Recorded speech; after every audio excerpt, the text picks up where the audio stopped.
Okay, so I told you a few weeks ago that I would rewatch The Loft so that I could give you a movie review on it. So The Loft is at Redbox right now, so that's why we're going to go ahead and do the review. The Loft has Wentworth Miller, Carl Urban, James Marsden, and Eric Stonestreet. That's what I was thinking of. So basically what The Loft is about is these four guys that are all buddies, and they're all married. They decide that they are going to get a loft together so that they can bring women there and cheat on their wives without having any kind of credit card receipts or phone calls to the house or anything like that, so that their wives never find out that they're cheating on them. And along the way, a woman ends up dead in the loft. She's got her wrists slit, she's left a suicide note, there's sleeping pills all over, and she's chained to the bed. Well, they're freaking out about this because if they call the police, then, you know, suicides are investigated, their wives are going to find out, and, you know, then, yeah. So basically what you're going to do in this movie is you're just going to follow them. You're not going to follow them cheat on their wives too much, but you'll follow them a little bit, and then you're going to follow little relationships here and there where this guy decides that he wants to be with her instead of his wife, but she's having no part of it, and you're going to follow thinking that one person is extraordinarily violent and a bad guy, and, you know, but you're gonna follow. There's not too many backstories. You're watching the story of what happened to this girl, and then you're watching kind of what they did to their wives, type of thing. You don't really watch the wives too much. You don't really see the wives too much. You only see them enough so that you can get over the fact that the whole story centers around them cheating on their wives. And to be honest, once you meet the wives, you kind of get why they cheat on the wives. Not that that's okay or acceptable or in any way excusable, but you do kind of get it.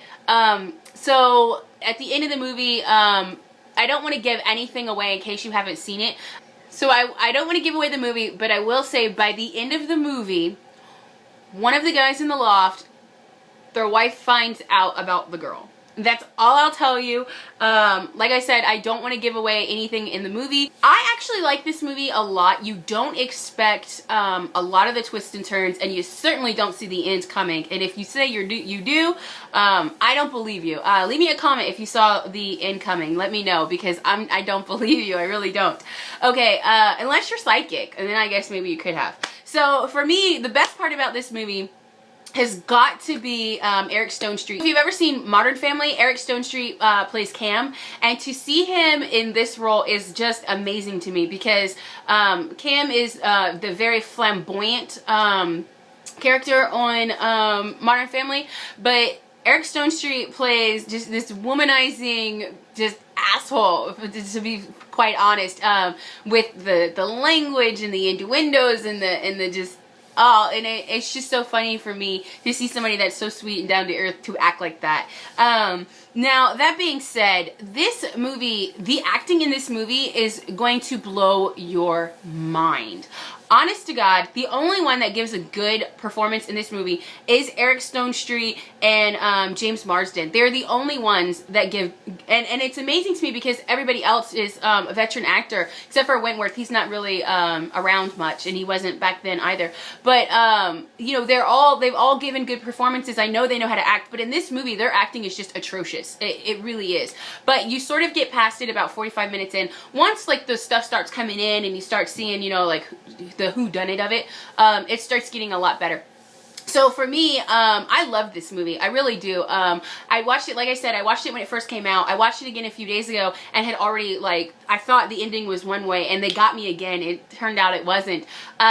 So being that I had seen the movie and still was shocked at the end was a lot of fun. It is at Redbox, so check it out at Redbox. It's only $1, and let me know what you think. Also, if you find this movie for $5, I would absolutely say go ahead and get it. Just because it is a good movie. And generally when you see a movie that's like a mystery type thing, once you've seen it, you've seen it. But this one, I actually think that you could continue watching just because the story is that interesting. So for $5, go ahead. That being said, I'm going to go ahead and give this 2 thumbs up. And the council has spoken. Bye, kids.